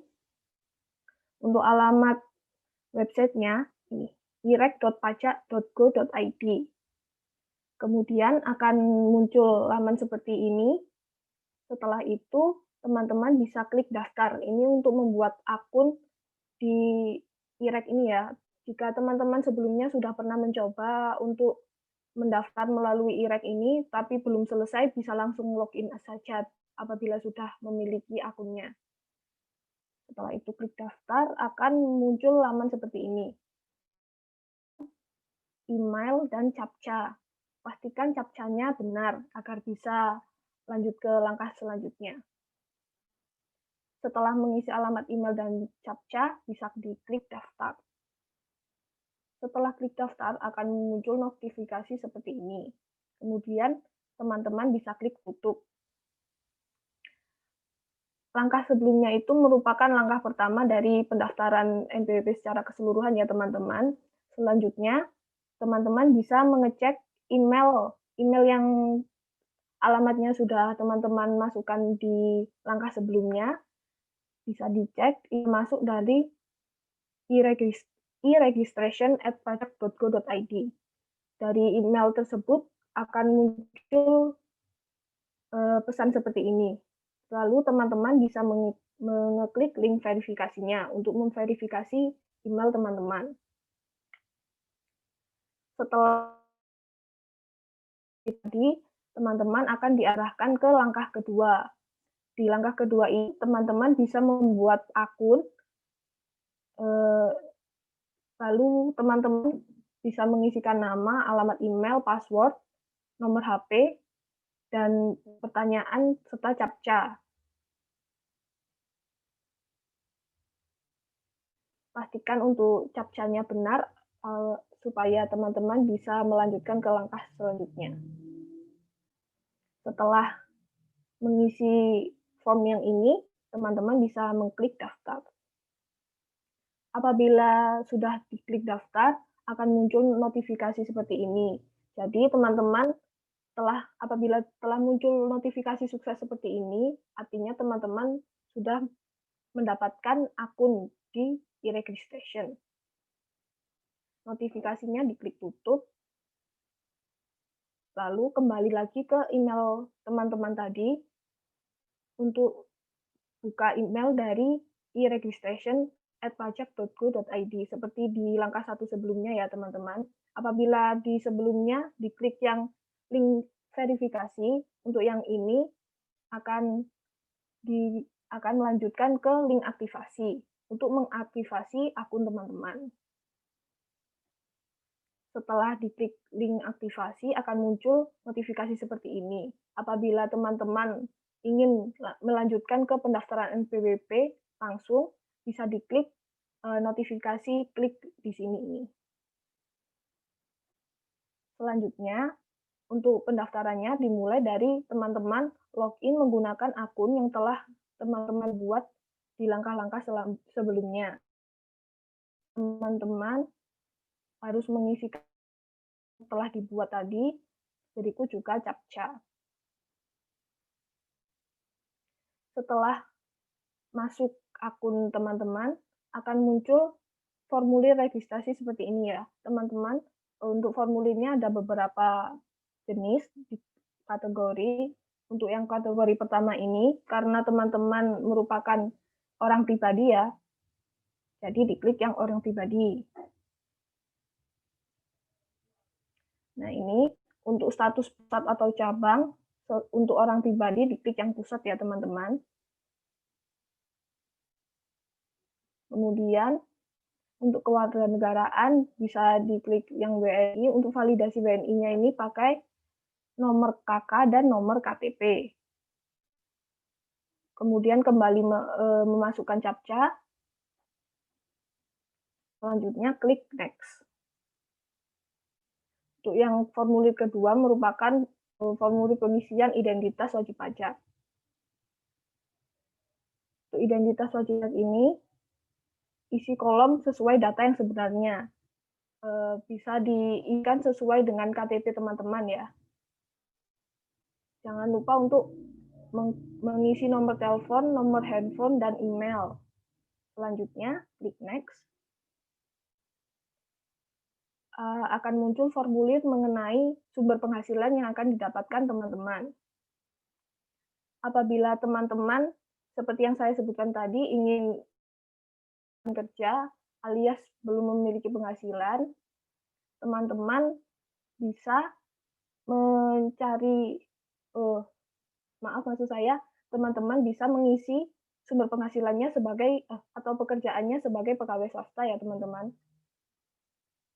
Untuk pemilihan sumber penghasilan ini, teman-teman tidak bisa langsung mengetik ya. Jadi teman-teman harus memilih KLU sesuai dengan pekerjaan. Nah, KLU ini merupakan kode yang dibuat oleh DJP untuk mengkategorikan pekerjaan teman-teman. Apabila teman-teman mengisinya pegawai swasta akan muncul seperti ini. Kode KLU-nya 96304. Selanjutnya ini hanya pekerjaan tadi, ada pekerjaan bebas.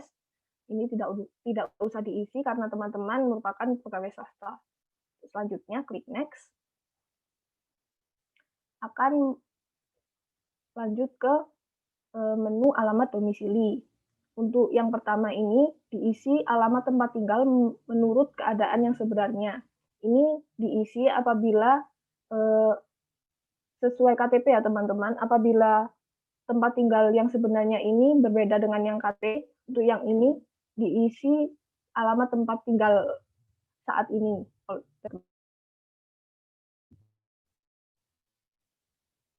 Selanjutnya akan muncul ke menu alamat tinggal sesuai dengan dokumen identitas diri.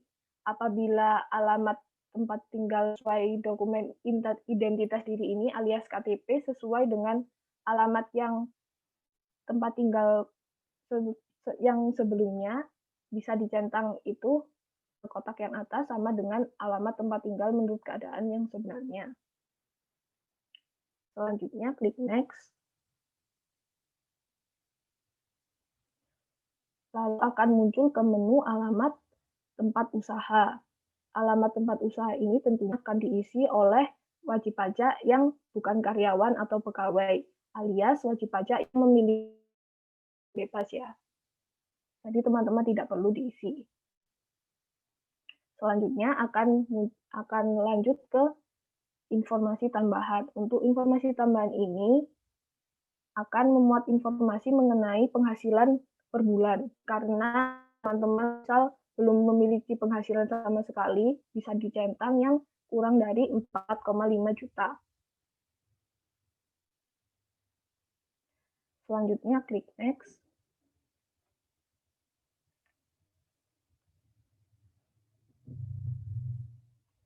Akan muncul menu seperti ini ya teman-teman. Persyaratan.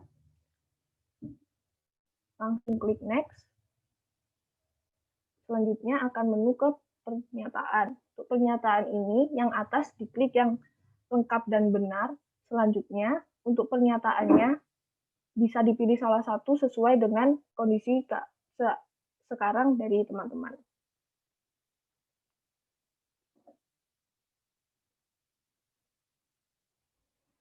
Selanjutnya, ini merupakan pemberitahuan mengikuti tarif umum atau PP 23. Karena teman-teman ini merupakan karyawan ya, sesuai dengan informasi pekerjaan yang diisi sebelumnya, jadi yang dicentang yang kedua, yang dikenai pajak penghasilan sesuai Undang Pajak Penghasilan. Karena PP 23 ini dikhususkan untuk wajib pajak orang pribadi yang memperoleh penghasilannya dari usaha. Selanjutnya, akan muncul konfirmasi seperti ini. Bisa diklik ya. Apabila sudah diklik ya tadi, akan muncul lanjut ke ini. Jadi status pendaftaran NPWP teman-teman lengkap. Kemudian teman-teman bisa mengklik minta token. Setelah minta token akan muncul notifikasi untuk memasukkan CAPTCHA. Setelah memasukkan CAPTCHA, teman-teman bisa klik submit. Token akan dikirim ke email yang teman-teman isikan ke formulir sebelumnya. Klik tutup. Kemudian teman-teman bisa mengecek email masuk dari e-registration@pajak.go.id.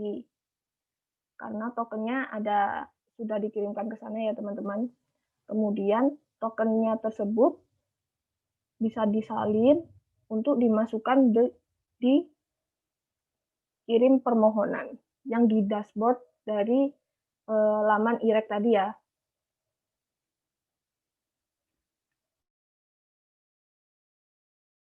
Centang pernyataan ini. Dua-duanya dicentang, kemudian token yang dari email teman-teman tadi bisa disalin, bisa dipindah ke sini. Masukkan ke isi token, kemudian klik kirim.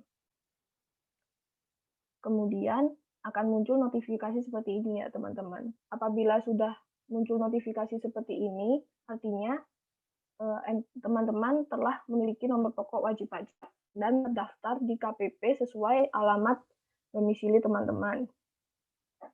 Selanjutnya, teman-teman bisa mengikuti survei, klik ikut survei, berikan penilaian sesuai dengan kondisi teman-teman ya. Lalu bisa diklik simpan. Simpan survei. Nah, setelah teman-teman mengisi token tadi dan mengisi survei, status pendaftaran NPWP teman-teman akan berubah menjadi verifikasi. Artinya teman-teman sudah memiliki nomor NPWP dan terdaftar di KPP Pratama sesuai alamat domisili. Untuk kartunya sendiri, kartu NPWP teman-teman akan dikirimkan ke alamat domisili teman-teman, yaitu alamat tempat tinggal sekarang ya teman-teman. Sepertinya itu penjelasan mengenai tata cara pendaftaran NPWP secara online yang bisa saya sampaikan. Mohon maaf ya apabila ada kekurangan. Untuk waktunya saya kembalikan ke moderator. Terima kasih. Baiklah, terima kasih kepada Mbak Lila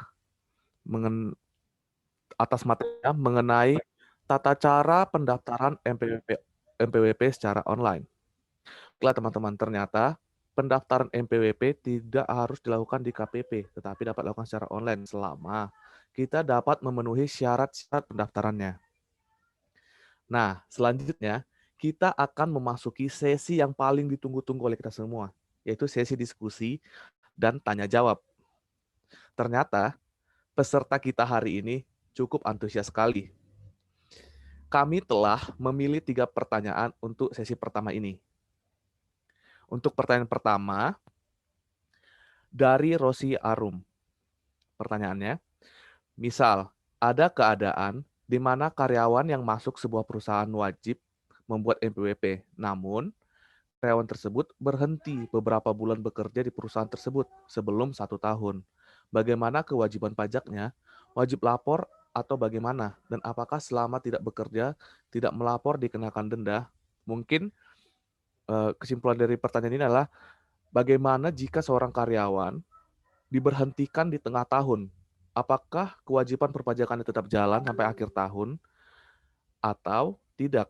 Dan bila tidak melakukan pelaporan perpajakan setelah berhenti dari pekerjaannya, apakah dikenakan denda apa tidak? Baiklah, kepada pemateri, kami persilahkan untuk menjawab. Ya, sebelumnya terima kasih kepada Mbak Rosi Arum yang sudah mengajukan pertanyaannya. Bagus sekali. Jadi kan di sini keadaannya bahwa orang pribadi tersebut pertama sudah mempunyai NPWP tapi dengan keadaan terpaksa, dalam artian belum memenuhi kedua persyaratan yang tadi saya sudah jelaskan sebelumnya. Berarti maksudnya belum ada penghasilan lah istilahnya, belum memenuhi persyaratan objektifnya. Tapi orang pribadi tersebut sudah membuat NPWP dan kemudian berhenti kan di sebelum 1 tahun. Nah, untuk orang pribadi tersebut tetap tadi intinya kalau misalkan teman-teman di sini sudah memiliki NPWP, di situ perpajakannya. Kewajiban perpajakannya itu apa? Seperti yang tadi saya sudah jelaskan, yaitu hitung pajaknya, bayar pajaknya, kemudian lapor pajaknya juga. Nah, dalam kasus seperti ini, berarti kan, statusnya sebagai orang pribadi karyawan kan, juga pekerjaannya kan sebagai karyawan. Untuk penghitungan pajak ataupun pembayaran pajak itu kan sudah dilakukan oleh si perusahaannya sendiri. Otomatis yang orang pribadi ini tidak melakukan kewajiban hitung dan bayar pajak. Nah, kita lihat nih ke laporan. Nah, karena si orang pribadi tersebut telah memiliki penghasilan, otomatis tetap kalau untuk laporan SPT tahunan wajib untuk melaporkan SPT tahunannya. Kalau misalkan emang tahun kemarin gitu ya mendapat penghasilannya, berarti tahun ini sudah wajib untuk melaporkan SPT tahunannya dan paling lambat itu akhir Maret sekarang.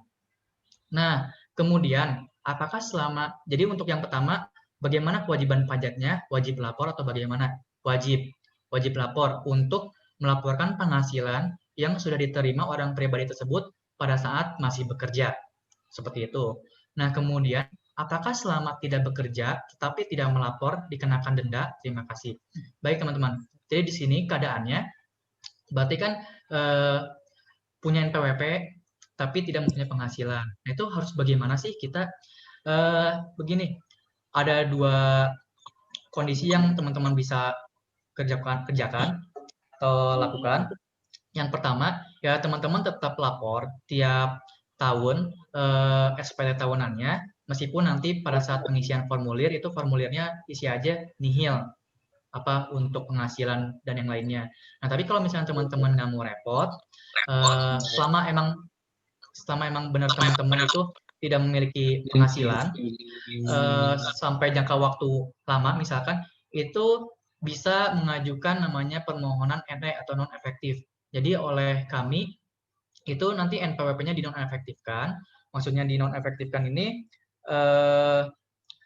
jadi kewajibannya seperti dibekukan dulu atau nggak dipause gitu. Seperti dipause dulu sampai si orang pribadi tersebut punya hasilan lagi.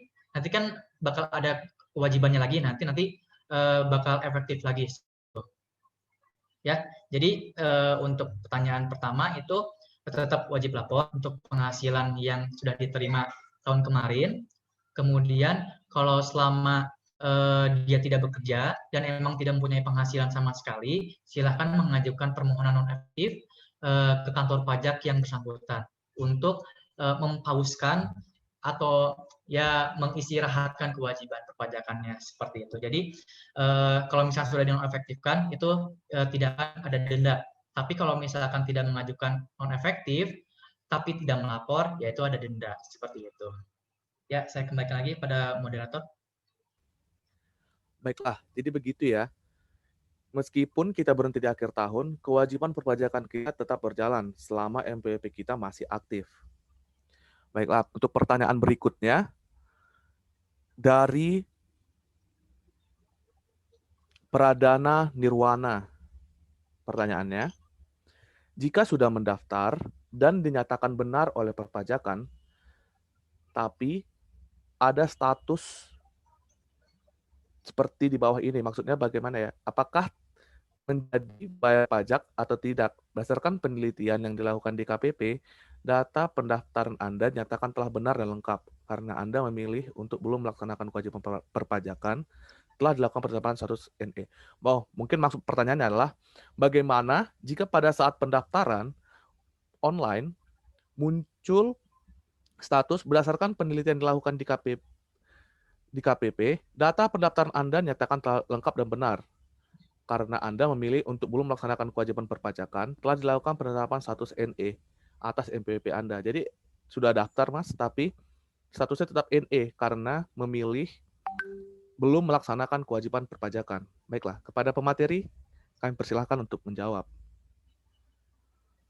Baik, terima kasih pertanyaannya dari Pradana Nirwana. Saya izin menjawab ya.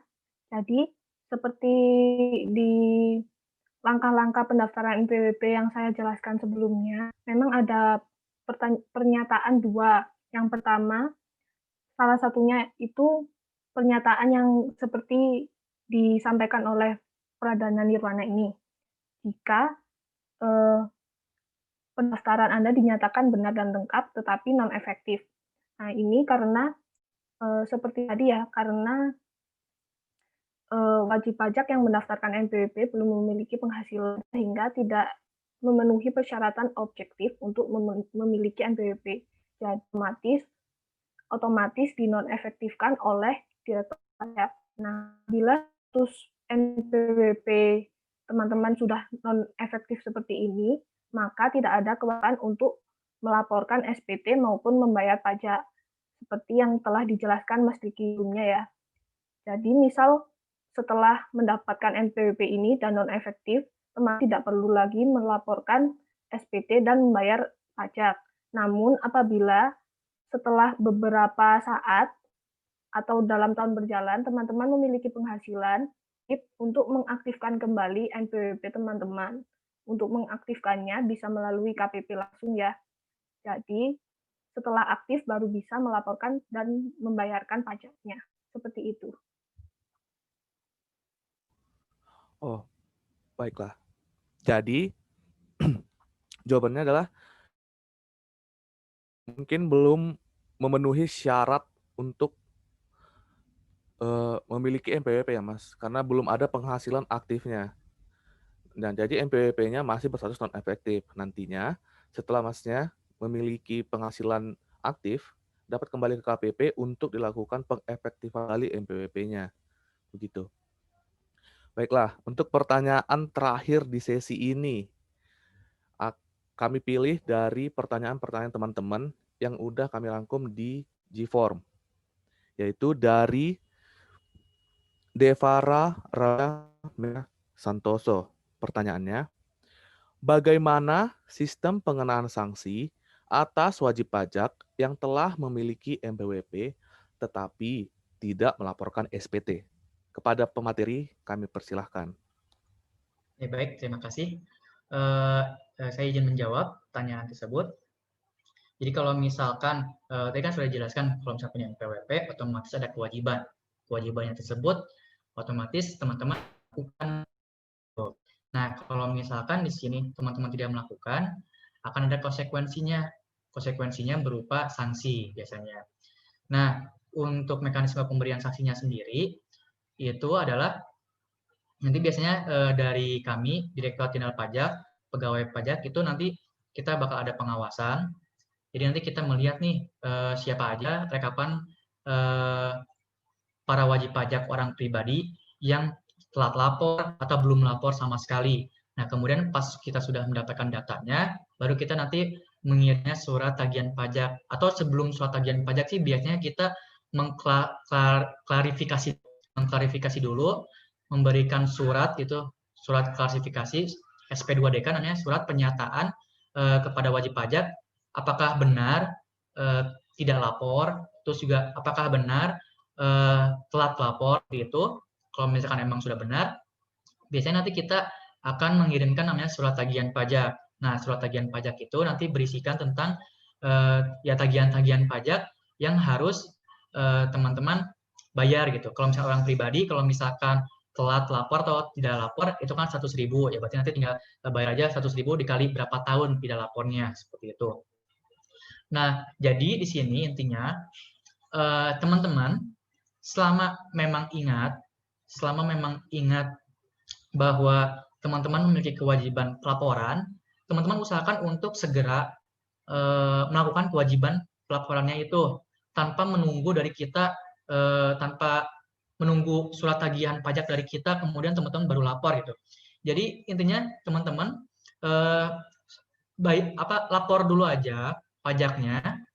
Nah, kemudian kalau misalkan emang nanti telat lapor, kalau misalkan teman-teman dapat namanya surat tagihan pajak, KOP-nya dari Direktorat Jenderal Pajak ya, yang ada KOP-nya langsung dari Direktorat Jenderal Pajak, ya berarti itu teman-teman sudah namanya sudah ada denda yang harus dibayar. Jadi selama teman-teman tidak mendapatkan STP atau surat tagihan pajak, meskipun misalkan teman-teman telat gitu, ya berarti teman-teman itu belum mendapatkan tagihan pajak seperti itu. Jadi ditekankan sekali lagi, teman-teman selama punya NPWP ya berarti diwajibkan untuk melakukan kewajiban perpajakannya gitu, pelaporan SPT-nya tiap akhir Maret ini. Kalau misalkan teman-teman sudah mendapatkan namanya surat tagihan pajak yang dikirim melalui alamat sesuai dengan NPWP, ya berarti di situ teman-teman sudah terutang denda pajak seperti itu. Jadi selama tidak mendapatkan STP ya berarti tidak ada sanksi yang melekat seperti itu. Baiklah, jadi begitu ya Mbak Devara. Selama kita tidak memenuhi kewajiban perpajakan kita, tentunya akan ada sanksi. Tetapi untuk kita dapat melaporkan nihil. Jadi untuk pemenuhannya tidak terlalu susah begitu. Baiklah teman-teman, kami ingatkan kembali untuk jangan keluar dulu dari ruang Zoom kita. Setelah sesi diskusi ini kita ada kegiatan foto bersama dan kuis yang berhadiah ya teman-teman. Baiklah, kita masuk kepada sesi kedua diskusi kita. Pertanyaan pertama dari Andika. Pertanyaannya, kenapa wanita yang berstatus kawin diminta membuat NPWP oleh perusahaan tempat dia bekerja? Dengan membuat NPWP, maka wanita tersebut harus menjalankan kewajiban perpajakannya sendiri atau terpisah dengan suami. Padahal, menurut Undang-Undang Perpajakan,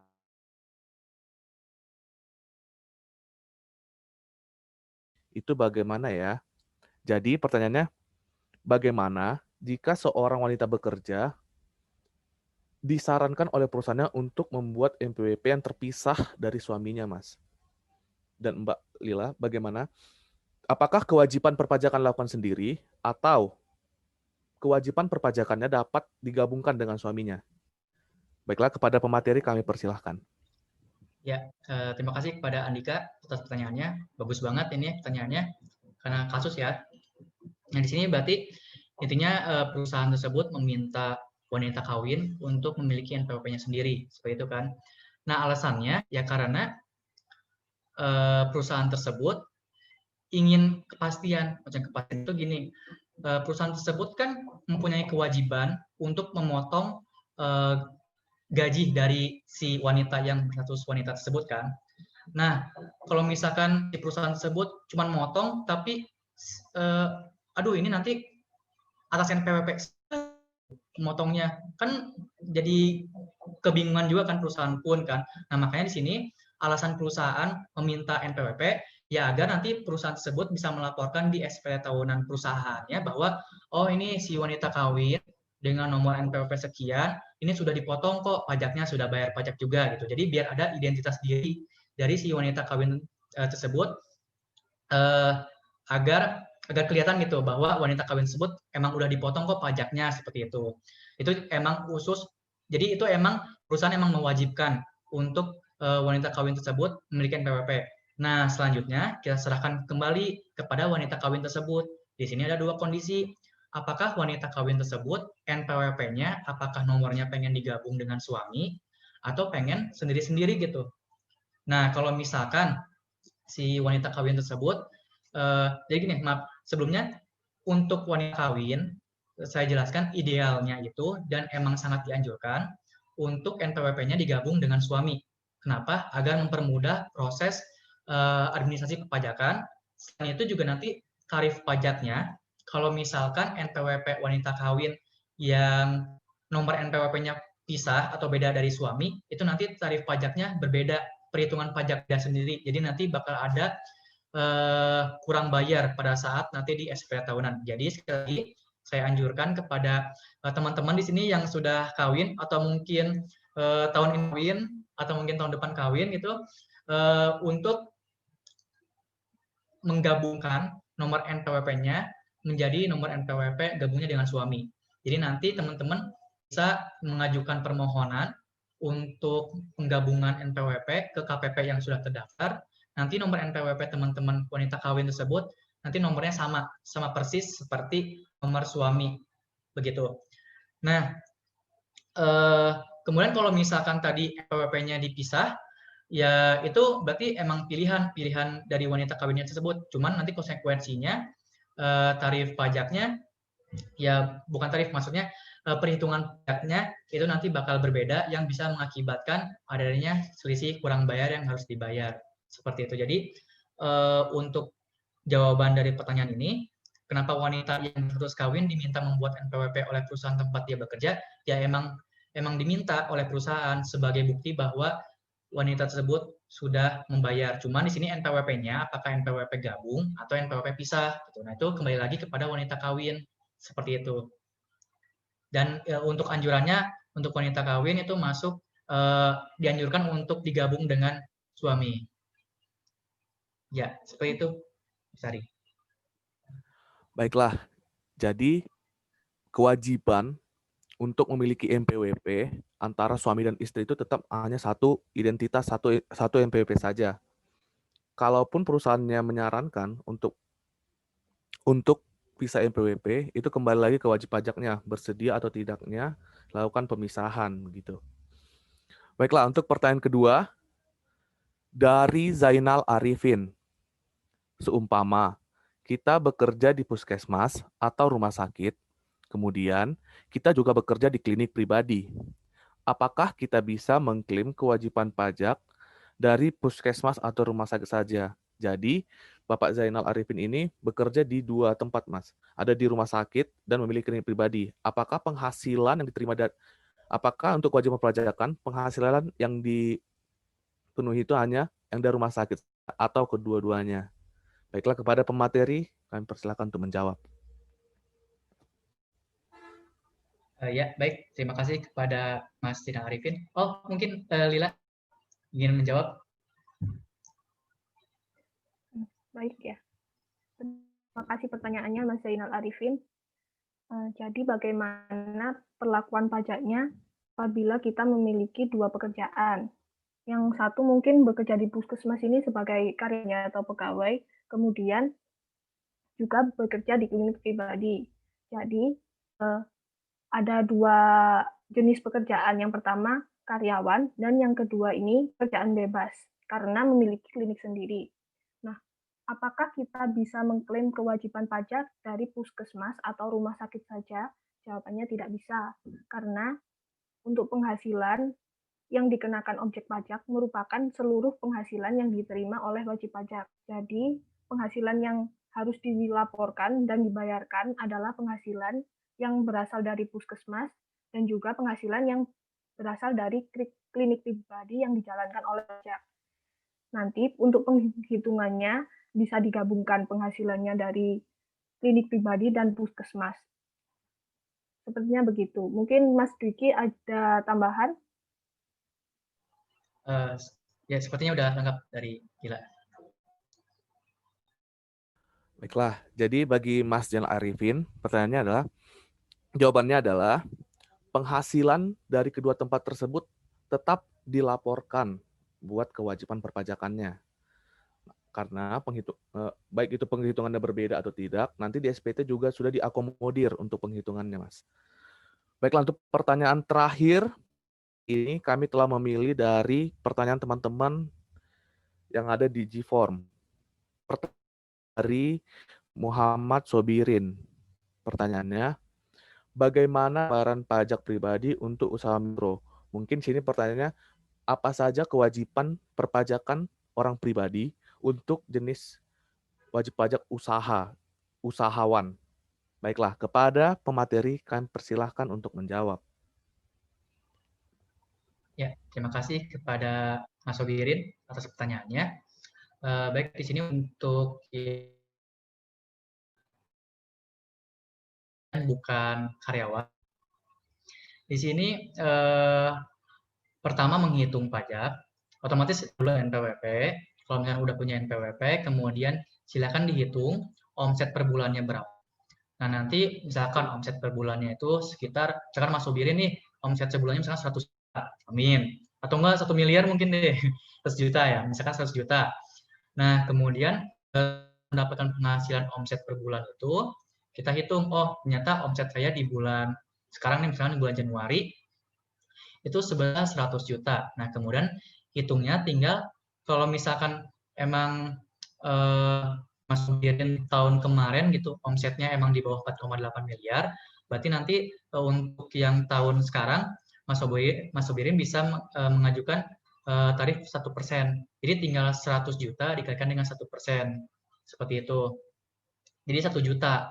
Nah, 1 juta itu kemudian Mas Sobirin bayarnya dengan cara mungkin Mas Sobirin bisa mengakses namanya e-billing, atau enggak bisa diakses di DJP online. Nah, nanti di situ ada menu e-billing. E-billing sendiri itu adalah suatu situs yang sudah disediakan oleh Direktorat Jenderal Pajak untuk membuat namanya kode billing. Kode billing itu kayak virtual account lagi lah. Kayak virtual account. Kalau misalnya gini, teman-teman, maaf ya menyebutkan situs. Kalau misalnya teman-teman belanja di Tokopedia, atau nggak bayar air di Tokopedia, kayak gitu, itu kan ada virtual account kan yang harus dibayar. Nah, nanti kan virtual account itu kan yang dimasukkan di dalam rekening itu kan, di dalam rekening teman-teman masing-masing untuk dibayarkan. Nah, sama ke e-billing pun, jadi kita akan mengenerate suatu kode billing, di mana nanti berupa angka dan huruf kombinasinya. Nah, setelah tercetak kode billing, nanti Mas Sobirin bisa langsung bawa si kode tersebut ke bank atau enggak ke pos seperti itu. Nanti tinggal serahkan aja uangnya sesuai dengan hasil perhitungan yang 1% tadi. Nah, itu untuk pembayaran pajak rutin dilakukan setiap bulan, meskipun omsetnya naik ataupun turun. Nah, ataupun di omset yang bersangkutan emang tidak ada omset sama sekali, ya berarti nggak usah bayar. Intinya di sini kalau untuk yang usahawan, selama di bulan tersebut ada omset, intinya penghasilan, berapapun, itu langsung saja dikaitkan dengan 1%, kemudian langsung dibayar di bulan tersebut. Seperti itu. Nah, untuk kewajiban terakhir, yaitu pelaporan SPT tahunan. SPT tahunannya tetap harus dilaporkan di akhir bulan Maret tahun berikutnya. Nanti Mas Subirin tinggal rekap aja penghasilan yang diterima di tahun tersebut berapa dari Januari dan Desember, kemudian tinggal laporkan di SP tahunan tersebut, kemudian tinggal dilihat, tinggal diisi saja formnya, saya tinggal lapor seperti itu. Jadi untuk mekanisme kewajiban perpajakan dari usaha ya tetap bayar, bayarnya ya tiap bulan kalau untuk usahawan sebesar 1% dari omset, maupun mau naik atau turun selama masih ada omset, intinya tetap bayar pajak. Kalau misalnya nggak ada omset ya udah nggak usah dibayar. Nah terus kemudian kewajiban yang kedua itu lapor SPT tahunan seperti itu. Saya serahkan kembali kepada moderator. Baiklah, jadi begitu ya Mas Sobirin. Jadi setiap bulannya tetap ada kewajiban pembayaran dan pada akhir tahun kewajiban pelaporan di mana isinya adalah rekapan pembayaran selama 1 tahun penuh. Baiklah teman-teman, mungkin dari teman-teman yang ada di sini masih banyak pertanyaan-pertanyaan yang belum bisa kami jawab pada diskusi kali ini. Akan tetapi, karena keterbatasan waktu, kami mohon maaf. Demikianlah diskusi kita hari ini. Ada beberapa kewajiban dan hak perpajakan yang kita pelajari hari ini sebagai warga negara yang baik. Akan tetapi, di zaman modernisasi ini, kita tidak perlu khawatir lagi karena semuanya telah tersedia secara online. Sebelumnya kami ucapkan terima kasih kepada peserta webinar hari ini. Untuk selanjutnya, kami kembalikan kepada MC. Kepada Mbak Anggris, kami persilahkan. Ya, baiklah. Terima kasih untuk Bang Ari yang telah memandu acara pemaparan materi kita hari ini, dan terima kasih juga kepada Mas Dwiki dan Mbak Lailatul yang telah dengan luar biasa membagikan pengetahuannya mengenai teknis perpajakan yang sangat bermanfaat dan tentunya membantu kita dalam berkontribusi bagi negara. Ya, para teman-teman dan hadirin sekalian, kita hampir sampai kepada penghujung acara hari ini. Selanjutnya kita akan melanjutkan acara kita, yaitu mini quiz dengan door prize sebesar Rp150.000, OVO atau GoPay kepada 3 pemenang beruntung yang dapat menjawab soal yang telah disediakan oleh panitia. Baiklah, teman-teman sekalian, dimohon untuk mempersiapkan diri dan alat yang kita gunakan untuk mengikuti mini quiz ini. Jangan takut dan jangan tegang, karena ini mini quiz yang no mikir dan santai ya.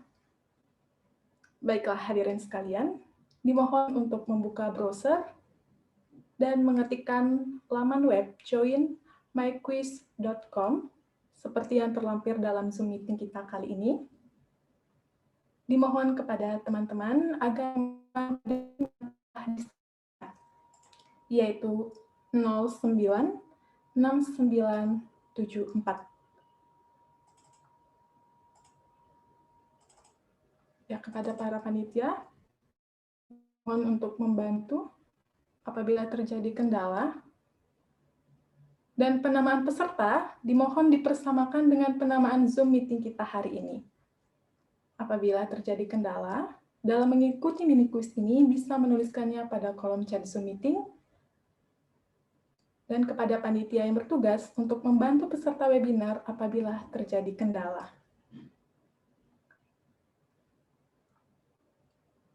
Baiklah, kita akan tunggu 5 menit ke depan untuk teman-teman join di quiz kali ini.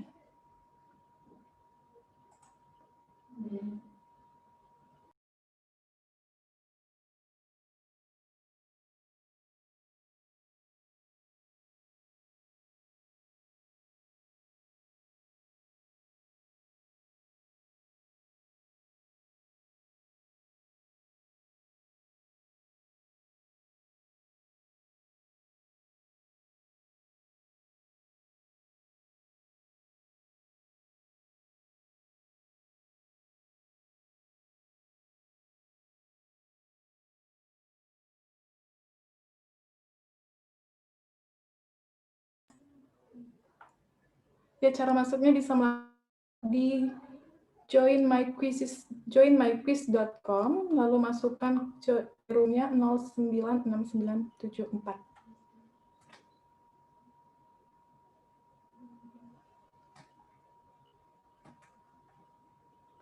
Iya, masih ada 16 peserta, ya 17 peserta sudah join. Ayo ditunggu teman-teman. Kita akan mulai di 10.35 ya.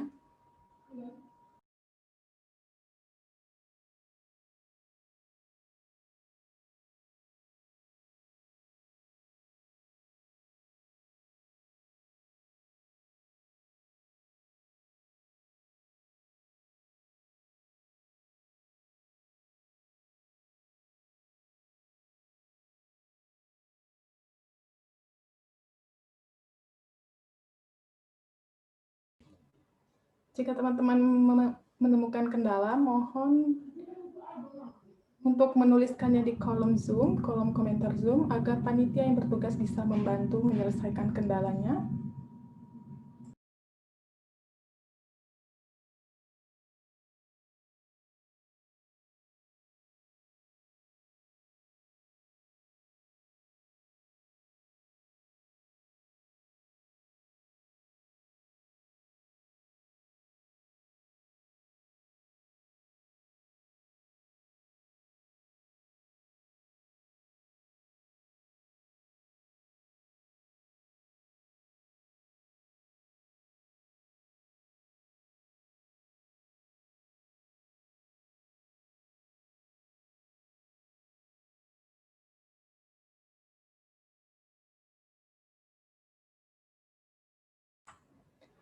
Ya, waktunya 2 menit lagi, teman-teman. Ayo gabung di joinmyquiz.com, lalu masukkan kode roomnya 096974. Jadi, join di browser, atau bisa mengetikkannya di Google, joinmyquiz.com, lalu masukkan kode roomnya 096974. Sekali lagi diingatkan, untuk penamaan dipersamakan dengan penamaan kita pada Zoom meeting kali ini.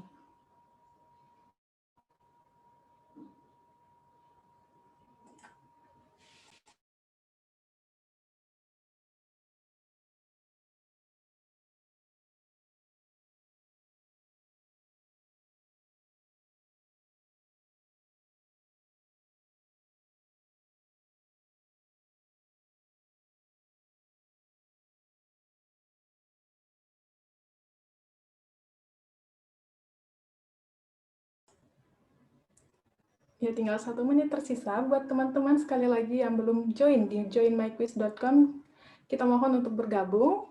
Sekali lagi, dengan mengetikkan joinmyquiz.com, lalu masukkan kode roomnya 096974. Kuis akan kita laksanakan kurang lebih 5 menit, jadi dimohon untuk teman-teman mempersiapkan diri dengan baik.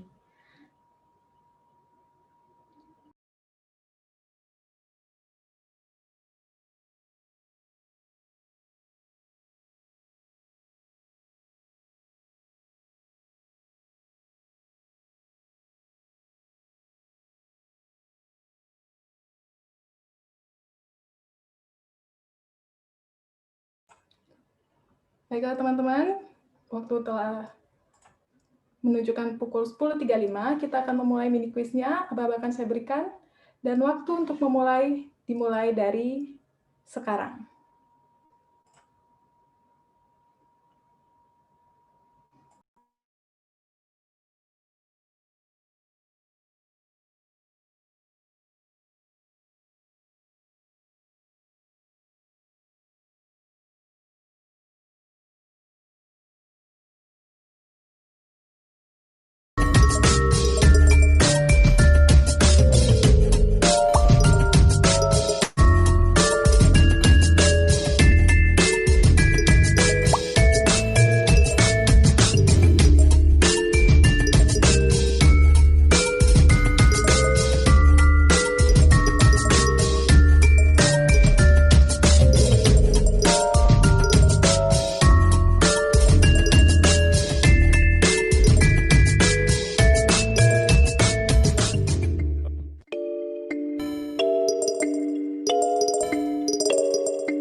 Waktunya selesai.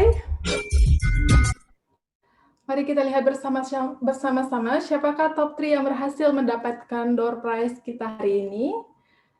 Ya, di urutan pertama, selamat kepada Mas Noven. Selanjutnya kepada peserta atas nama Devara.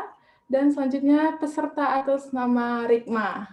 Wah, ternyata teman-teman selain antusias mengikuti acara Zoom meeting kita hari ini, ternyata bisa menjawab soal-soal dengan benar, dan bagi pemenang bisa menghubungi dia dengan melampirkan bukti screenshot dan dikirimkan kepada grup WhatsApp yang telah tersedia. Ya, kepada panitia dimohon untuk mengkonfirmasi kembali kepada pemenang setelah acara selesai, agar hadiah yang telah disiapkan dapat diterima oleh para pemenang. Ya, baiklah para hadirin sekalian, sampailah kita di akhir acara hari ini. Saya mohon kepada para peserta hadirin sekalian untuk mengaktifkan kameranya terlebih dahulu, karena sebentar lagi kita akan mengadakan foto bersama dengan narasumber kita hari ini. Dimohon kepada para peserta untuk mengaktifkan kameranya. Baik, panitia, mohon bantuannya agar bisa men-screenshot gambar kita dalam Zoom meeting kita hari ini.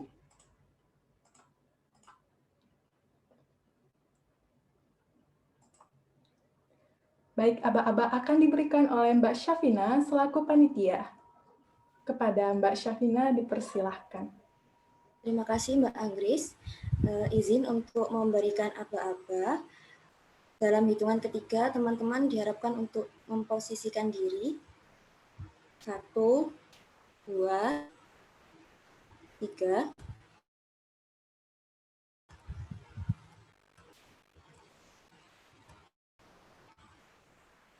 Sekali lagi, 1, 2, 3.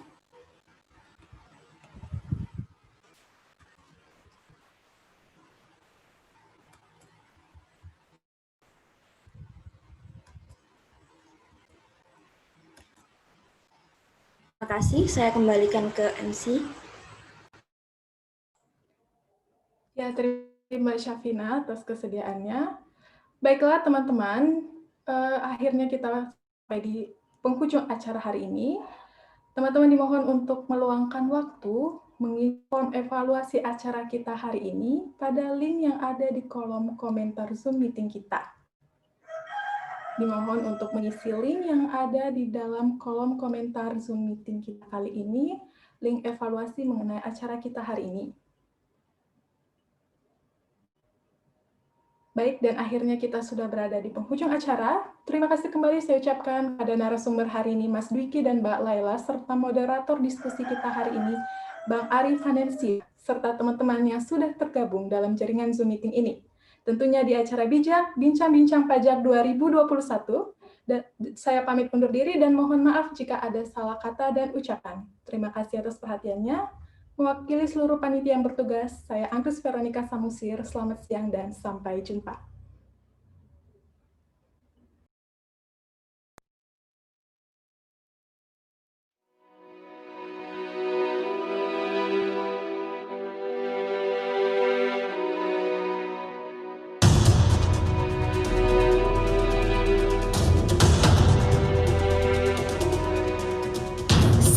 Batu manikan di berjoget sama di kotam dia mengimami sebab mengkar jula-jula, sebab mengkar jula-jula. Si batu manikan di berjoget sama di kotam dia mengimami sebab mengkar jula-jula, sebab mengkar jula-jula.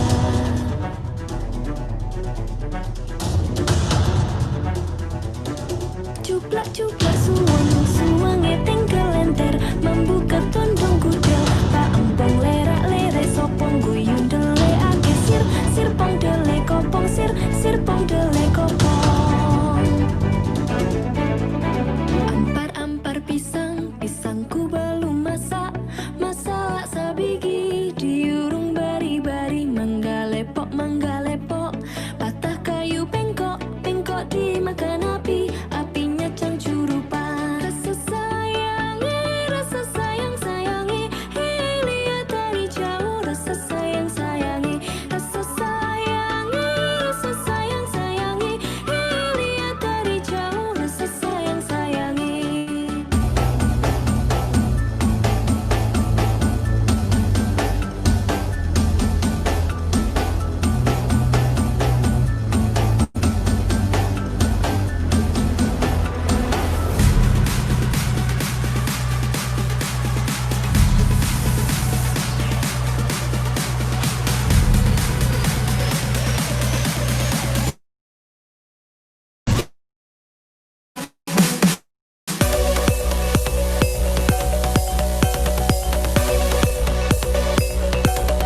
Semoga karya ini bisa mewakili seluruh kecintaan kita terhadap